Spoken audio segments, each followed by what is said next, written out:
Eu sou a professora Helena e hoje nós temos uma live sobre análise guiada de casos clínicos. Eu vou trazer aqui casos clínicos que eu acompanhei aqui de seguidores, alunos, para a gente discutir e percorrer aí o diagnóstico e a conduta, ok? É uma cachorrinha que ela apresentou trombocitopenia, né? Então, ela chegou a 4.000 plaquetas. E o histórico inicial foram petequias e sufusões na parte medial da coxa e na barriguinha. Foi por isso que a tutora levou no primeiro médico veterinário que ela procurou.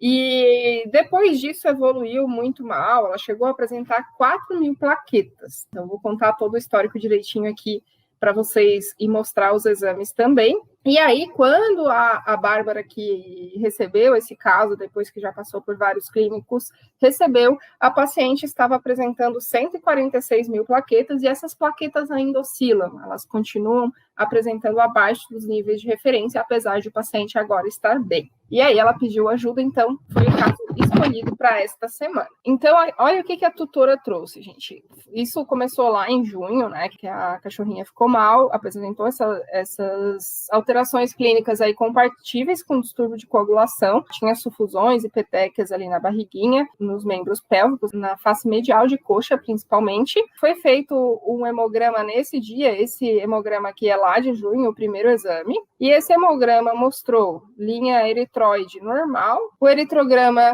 normal, as proteínas totais aqui no limite superior, e índice ictérico de 2, que pode acontecer só por hemólise traumática ali na coleta, né? Leucócitos normais, o restante tudo normal, e plaquetas, 11.000 plaquetas. Nesse dia, então, foi solicitado um 4DX para investigar melhor essa trombocitopenia. É uma das primeiras coisas que a gente deve investigar, são as hemoparasitoses, né? Então, o teste rápido pode ajudar, pode contribuir nesse diagnóstico, mas a gente tem que lembrar que um 4DX negativo, ele não exclui a possibilidade de ser um hemoparasita. Mas a gente não tem outras alterações, não tem anemia, não tem leucopenia. Então, a principal hemoparasitose que cursa com trombocitopenia, sem anemia importante, é a erliquiose e a anaplasmose. Só que a erliquiose e a anaplasmose geralmente vai ter um grau de anemia, uma anemia A-regenerativa, diferente da anemia hemolítica causada por Babesia e Rangélia, que também podem cursar com trombocitopenia secundária, né? Então, seria a principal suspeita aqui. Com 4DX negativo, isso afasta um pouco essa suspeita, mas não exclui completamente. Foi solicitado também, nesse mesmo dia, uma ultrassonografia abdominal. Essa ultrassonografia abdominal não tinha nenhuma alteração importante. E depois desses resultados, ela recebeu o tratamento por outro vet. A gente não sabe quem foi que prescreveu e nem iria falar aqui se soubesse. Emolipet, então cheio de complexo vitamínico com ferro aqui, né? Bem questionável essa recomendação, porque nem anemia tem nesse paciente. E aí, o que aconteceu, gente? Eu acho que aqui cortou a parte da doxiciclina. Foi prescrito doxiciclina nessa primeira avaliação. E, mesmo assim, o paciente não melhorou. Então, eritrograma normal, leucograma normal e 11.000 plaquetas. Aí, o que aconteceu? 4DX negativo, ultrassom sem alterações, e no hemograma, as plaquetas estavam em 4.000 no controle pós-tratamento com doxiciclina. Ela piorou, aumentou as áreas de petequias e apresentou 4.000 plaquetas. Então, gente, ainda diante da incerteza em relação ao diagnóstico, foi solicitado uma sorologia para leishmaniose e o resultado foi negativo, aqui a amostra não reagente. O que eu queria considerar aqui sobre essa abordagem inicial? É improvável que um paciente com leishmaniose tenha trombocitopenia isolada, porque o principal mecanismo de trombocitopenia na leishmaniose é por alteração medular, né, por problema na fábrica. Então, é muito mais comum que esses pacientes eles tenham pancitopenia, anemia, a regenerativa, né, em geral, porque é problema na medula óssea, leucopenia e trombocitopenia, tá? Isso não é tão matemático assim, pode ser que o tempo ali seja variável dessas três alterações concomitantes, mas não é comum. De qualquer forma, deu negativo. Mas é super pertinente fazer a investigação de leishmaniose, porque é uma das possibilidades em um paciente com trombocitopenia, né? Mas pensando aí na lógica, no mais provável, a leishmaniose é improvável diante das outras alterações. Então, o que a gente tem que ter em mente? Nós partimos de um paciente com sinal inespecífico relacionado a distúrbio de coagulação,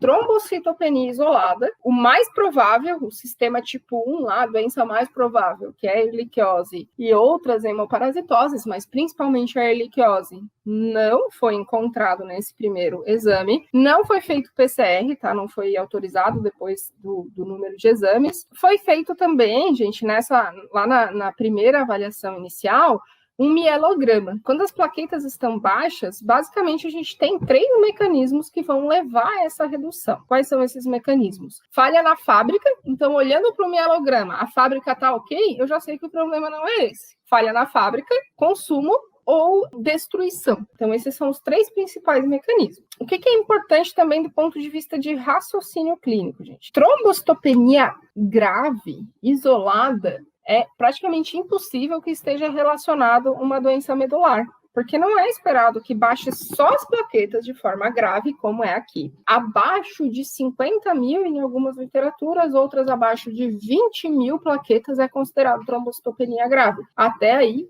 é moderada aí a classificação de trombocitopenia. Então, a gente tem aqui uma trombocitopenia grave e o resultado do mielograma mostra que a medula óssea estava funcionando. E aí, olha o que o laboratório traz como comentário. A presença de megacariócitos em número aumentado na medula óssea indica que a trombocitopenia encontrada no hemograma é de origem periférica e não uma alteração de produção. Exatamente o que eu estava explicando para vocês. Vasculite e CID costumam causar trombocitopenias não tão intensas, tá? Trombocitopenia super grave, como é esse caso, é muito mais comumente associada a distúrbios de destruição das plaquetas, que podem ser primários ou secundários. Diante desses achados, a principal suspeita passou a ser trombocitopenia imunomediada, o que faz total sentido, porque, primeiro, não respondeu ao tratamento para hemoparasitas e o 4DX foi negativo. Então, foi optado pelo tratamento, apesar do exame negativo, que pode fazer algum sentido a doxiciclina, não em suplementos de ferro,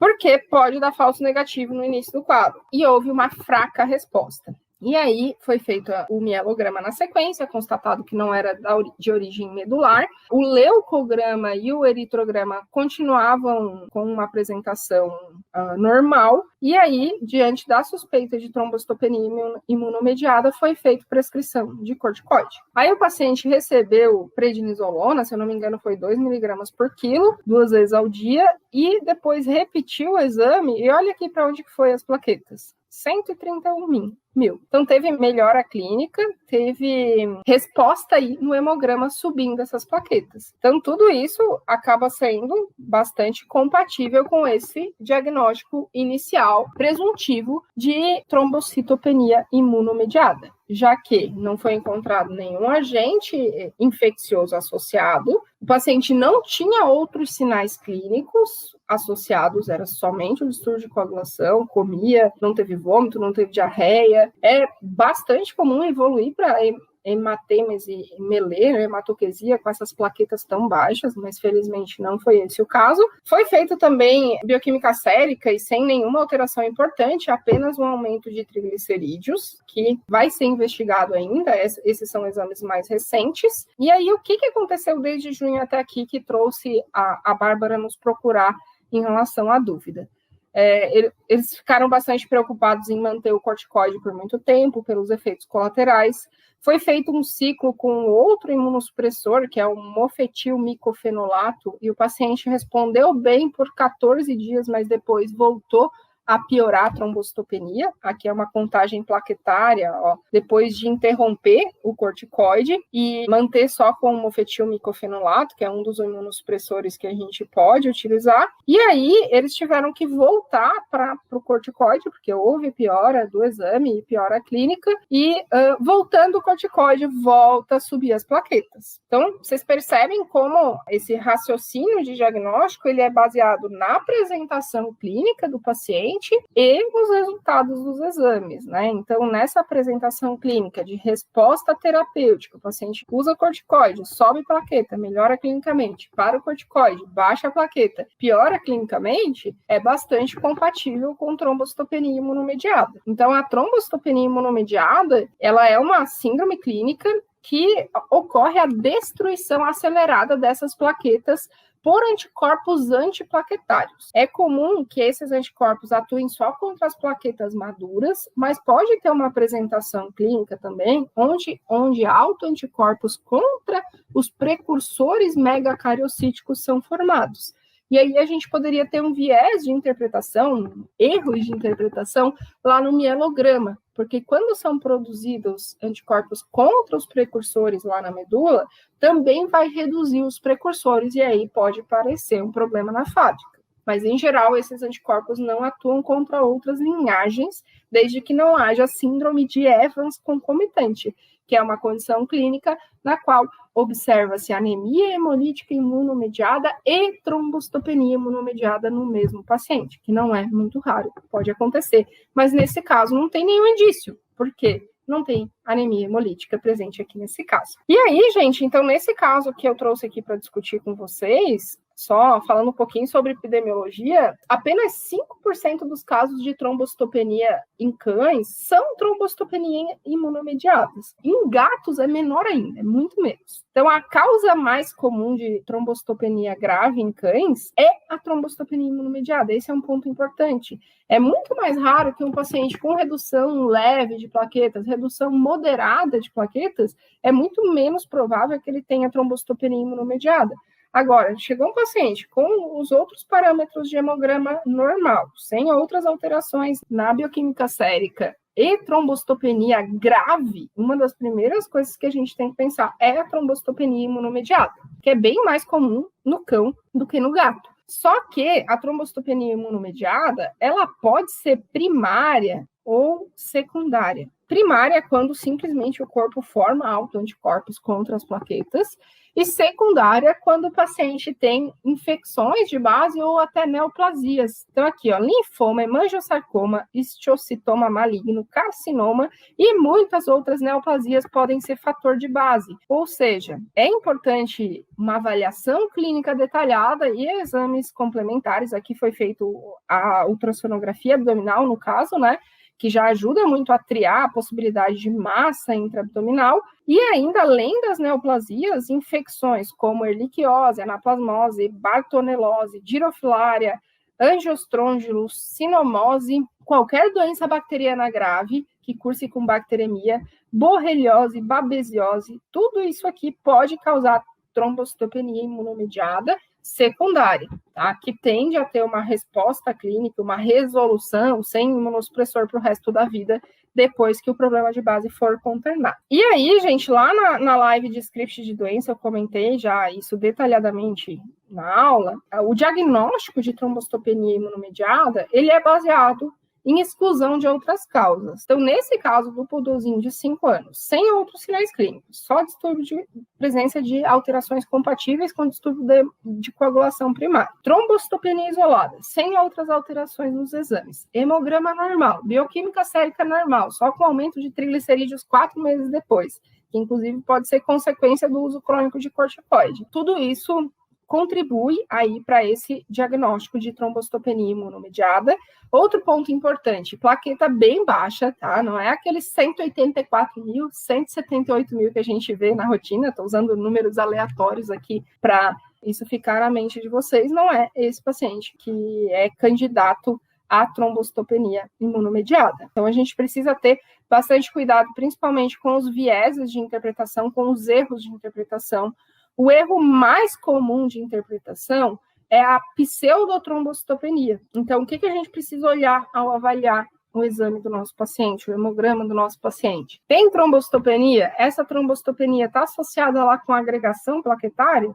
Se tiver agregação plaquetária e trombocitopenia discreta, o mais provável é que esse paciente ele esteja com uma falsa redução, com uma pseudotrombocitopenia. Outra coisa que a gente já falou em outras lives aqui, que altera bastante as plaquetas de forma artificial, é a coleta, o tubo utilizado. Então, coleta traumática e utilizar um tubo maior com pouca quantidade de sangue, tipo um tubo de ETTA para 4 ml, colocar lá meio ml, 1 ml, que não conseguiu coletar mais, isso vai causar pseudotrombocitopenia, porque dilui a amostra. Uma coleta com uma agulha muito fina, uma coleta com um vacuum tiner de forma inadequada, tudo isso pode causar pseudotrombocitopenia. Outra prática comum, acho que não é mais tão comum, porque eu não vi mais ninguém falar nisso, mas enfim, nunca é demais avisar. Quando a gente coleta com seringa, gente, não se deve perfurar aquela borrachinha tampa do tubo com a seringa e colocar o sangue. A borrachinha, ela só serve para quando você coleta com o vacuum timer. Em cão, em gato, em gente, eles fazem isso. Em cão, em gato, não pode, porque isso vai alterar a amostra, vai causar hemólise, principalmente vai machucar as plaquetas na hora que elas estão passando ali por aquela pressão. E aí causa falsa trombocitopenia. E também considerar raças que possam ter trombocitopenia de origem genética. Na verdade, o valor de referência é diferente, que são principalmente o Cavalier King Charles Spaniel e a outra raça, agora me fugiu da memória, mas é aquele cão galgo mais famoso, que eu esqueci o nome da raça. Alguém me ajuda aí. Bom, gente, e aí o diagnóstico de trombocitopenia imunomediada, como eu falei, ele é baseado na exclusão. Nesse caso, não tínhamos outros indícios de doença, não tinha histórico de uso de fármacos com potencial para causar trombocitopenia, não tinha nenhum indício de neoplasia. Então, excluindo essas causas, o diagnóstico e a resposta terapêutica aí são bem compatíveis com trombocitopenia imunomediada. Também a literatura traz, né, que a avaliação da medula óssea, ela deve ser sempre feita quando o paciente tem abaixo de 20.000 plaquetas e números normais aumentados de megacariócitos estão presentes em um aspirado de medula óssea num paciente com trombocitopenia imunomediada, que foi exatamente o que a Bárbara viu ali no paciente dela que eu estou compartilhando com vocês, tá bom? Bom, gente, desse caso é basicamente isso. Não é sempre que a gente consegue fazer a análise de medula óssea, né? Mas para avaliar a fábrica é importante. E aí, nesse caso, a gente, com a resposta terapêutica, a evolução desse paciente, é tudo muito compatível com trombocitopenia imunomediada. Uma dica que eu dei para a Bárbara é fazer o PCR, o combo de PCR para hemoparasitas, ver se não tem nenhum outro fator aí contribuindo que possa estar mais crônico, sem aparecer alterações no hemograma, mas pela resposta terapêutica é bem provável que seja realmente compatível, né, não bem provável, com trombocitopenia imunomediada. Quando o paciente apresenta boa resposta com corticoide, a gente adiciona um segundo imunossupressor, vai baixando a dose do corticoide, ajustando para que fique a menor dose efetiva e com menor potencial de causar dano para esse paciente. Então, essa foi a orientação para ela nesse caso, e aí a gente compartilhou aqui com vocês. Então, vamos mudar de saco para mala. O outro caso tem nada a ver com plaquetas, para a gente treinar o raciocínio clínico mesmo, porque lá na rotina clínica, os casos não chegam todos iguaizinhos. A gente precisa estar sempre raciocinando no contexto clínico para chegar às nossas conclusões e na melhor decisão para o nosso paciente. Caso clínico número 2, aqui para a gente começar. Estou com um probleminha com a minha cadelinha, uma Spitz de 2 quilos, que quando se trata dela, me desespero e não consigo raciocinar. Então, normal, tá? Eu também não consigo raciocinar com os meus animais. Normalzíssimo. Nem devemos, né? A chance de a gente errar é bastante grande. Ela começou a apresentar oligúria desde o dia 25/11 e 2 vômitos seguidos. Ficou umas 17 horas sem urinar, tá? Então, imagina a preocupação da Ana, ela mesma aí. Fiz alguns exames, daí ela disse que comeu bola por não ter pedido sódio e potássio. Nesse começo é importante fazer, mas depois você solicitou, né, Ana? Tá tudo certo. E aí, gente, o que era a grande dúvida da Ana? Será que a minha cachorra está em anúria ou ligúria? Ela parou de urinar? Né? Então, esse é o primeiro ponto a considerar. 17 horas sem fazer xixi, ou tá retendo urina, ou parou de produzir. O hemograma e a bioquímica sérica inicial já nos dão uma grande resposta em relação a isso. Não é esperado que um paciente... Não é esperado, não acontece, não pode. Um paciente estar em anúria ou oligúria, de fato, com uma insuficiência renal aguda, sem azotemia. Então, esse é o primeiro ponto que já começa a responder aí esse caso. Então, a ureia está normal, um pouquinho aumentada, né? Mas 69 para a ureia tem valores de referência até 80, é pouquíssimo aumentado aqui para esse valor. Creatinina normal, então não tem azotemia, ou seja, não é anúria ou oligúria. Não tem como parar de produzir urina e não ter azotemia. O processo é ao contrário. Primeiro, o rim vai parando, vai acumulando compostos nitrogenados e aí depois ele para de produzir urina. Não pode ser falha na produção em si de urina. E aí a gente tem que direcionar o raciocínio mais para as causas de retenção. No hemograma não tinha alterações importantes, leucograma também não, plaquetas normal, tudo certo. Foi solicitado uma urinálise e nessa urinálise, olha aqui o que foi encontrado. Proteína 30, né? O normal é até 15, 30 é considerado um aumento discreto, mas precisa da relação proteína-creatinina urinária para poder confirmar. O pH está 5,5, está aqui dentro do intervalo de referência, mas é considerado já um pH meio baixinho, no limite inferior. Células epiteliais ausentes, leucócitos normal, hemácias de 10 a 15, normal é até 6. Presença de cristais, carbonato de cálcio, oxalato de cálcio, raros, mas tinha presença.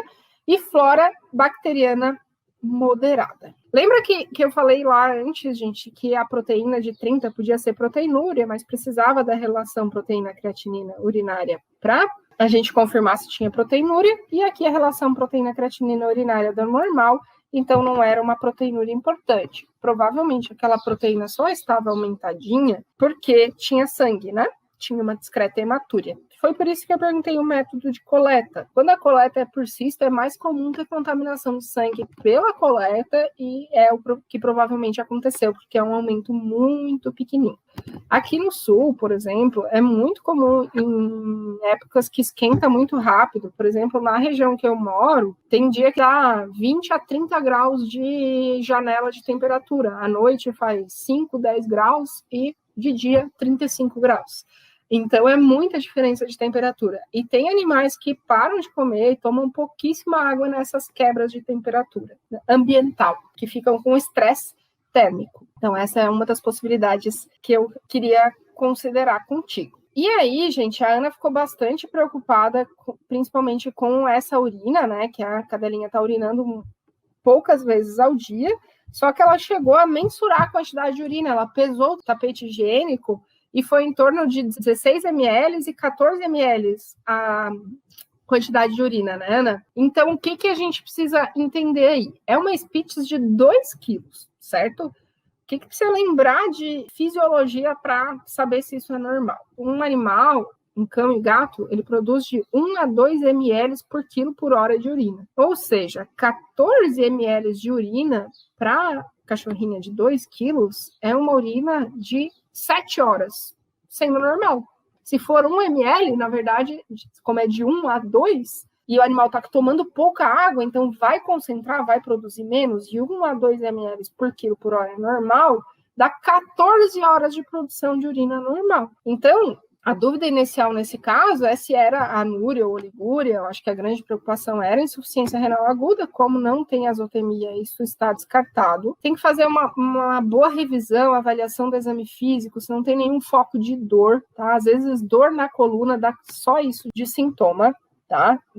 O animal fica apático, come menos, toma menos água, e nem sempre a gente identifica aquele foco de dor evidente. Essa é uma das possibilidades. E a possibilidade mais provável é que ela está com desconforto na bexiga por uma infecção urinária, está retendo urina, e isso está contribuindo para essa sensação de que não está urinando, mas no fundo está retendo, porque o volume aparentemente está normal. O que eu faria do ponto de vista de conduta clínica baseada no problema que a gente está vendo aqui é anti-inflamatório não esteroidal, tá? Para começar, e dipirona. Essa cadela está com desconforto. E eu acredito que ela está retendo urina porque ela está com desconforto vesical, até pelo que mostra o ultrassom, né? Que eram as tuas dúvidas também. Então, na ultrassonografia, tem bastante quantidade de sedimento e a bexiga não tem aumento da espessura, e isso não descarta cistite. Um outro conceito que eu vejo que muita gente tem dúvida: a presença de espessamento de parede sugere cistite, e cistite significa inflamação da bexiga. Infecção é outra coisa, infecção leva à inflamação. mas se tem bactéria ou não é outra coisa, tá? Então, pelo ultrassom não dá para dizer que tem infecção. Essas areazinhas mais branquinhas aqui são essas calcificações em recessos renais.